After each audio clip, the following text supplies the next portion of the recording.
চাকরির প্রথম মাইনে পেয়ে বাবার জন্য গীতবিতান কিনে এনেছিল অপরাজিতা। বাবা চমকে গিয়েছিল, চোখের কোণায় জল। মেয়েকে জড়িয়ে ধরতে মন চায়, কিন্তু দ্বিধাগ্রস্ত তিনি।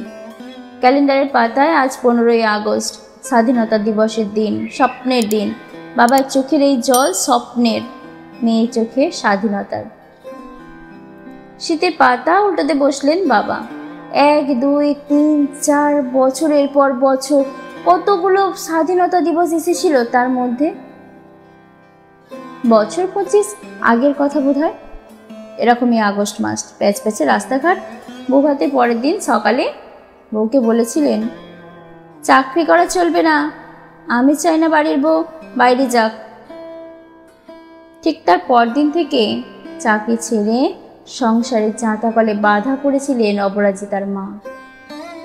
একটিও কথা বলেনি সেদিন, এতটুকুও প্রতিবাদ নয়, শুধু স্তব্ধ হয়ে গেলেন সারা জীবনের মতো। বিয়ের আগে হাসি খুশি মেয়েটি কেমন পাল্টে গিয়েছিল বিয়ের পর। তার কিছুদিন পরে আরও 1 আগস্ট মাস, শহরের এক দামি হাসপাতালে রাজস্বী কেবিন ঘর। আশা ছিল এক, হলো অন্য। অপরাজিতা প্রথম পৃথিবীর আলো দেখেছিল সেদিন সকালে। তারপর থেকে ভদ্রলোক আর হাসপাতালমুখী হননি। ছেলে চেয়েছিলেন তিনি, পৃথিবীর আদিমতম ইচ্ছে। মেয়ে নয়, ছেলে জন্ম দিক মা। নিজে বিজ্ঞানের ছাত্র হলেও সেই ভদ্রলোকের সমস্ত রাগটা গিয়ে পড়ল অপরাজিতার মায়ের উপর। হাসপাতালের টাকা মেটাতে হয়েছিল শ্বশুর মশাইকে। তারপর ছোট্ট অপরাজিতাকে নিয়ে তার মা বাড়ি এসেছিলেন চুপি সারে। সেদিনও ছিল বোধহয় এমনই এক 15ই আগস্ট, স্বাধীনতা দিবসের দিন। তাহলে শুধু ছেলেদের জন্য, মেয়েদের নয়।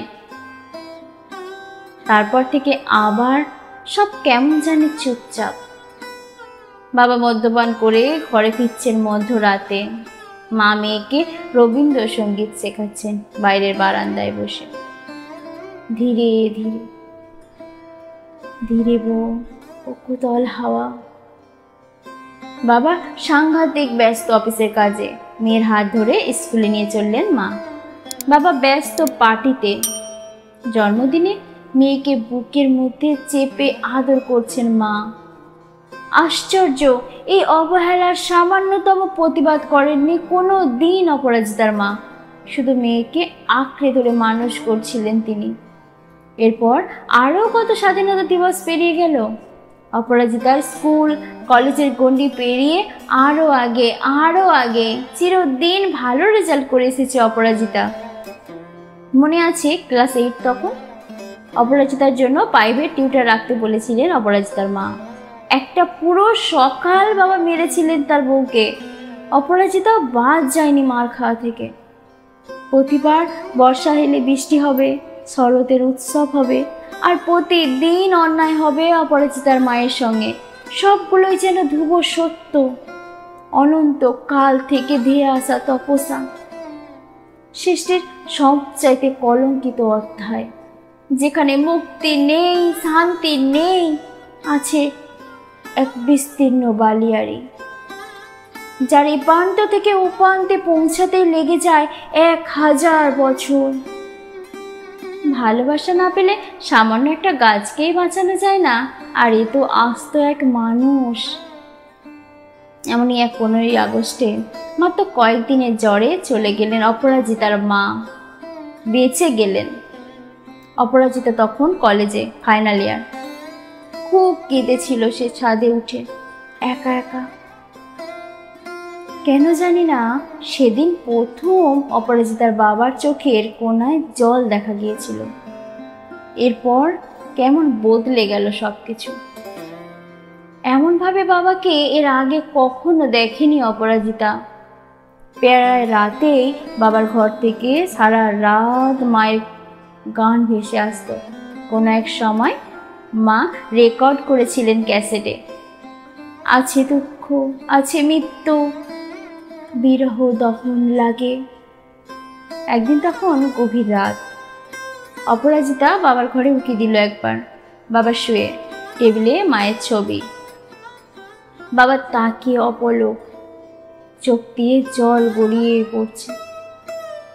অপরাজিতা আস্তে আস্তে বাবার পাশে গিয়ে দাঁড়ালো, চোখের জল মুছিয়ে দিল দুহাত দিয়ে। এই প্রথম মেয়ে ছুঁলো বাবাকে।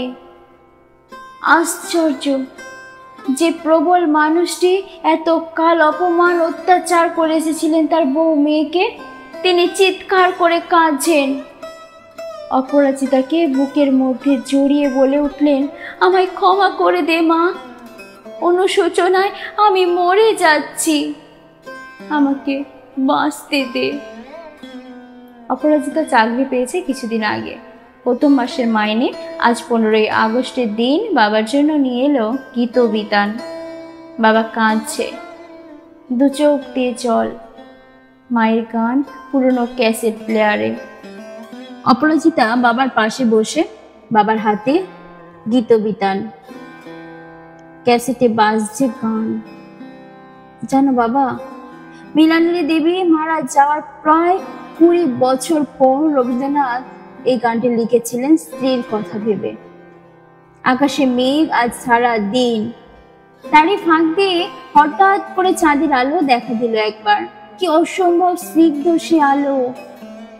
অপরাজিতার বাবা এই প্রথমবার চাঁদের বুকে স্পষ্ট দেখলেন অপরাজিতার মাকে।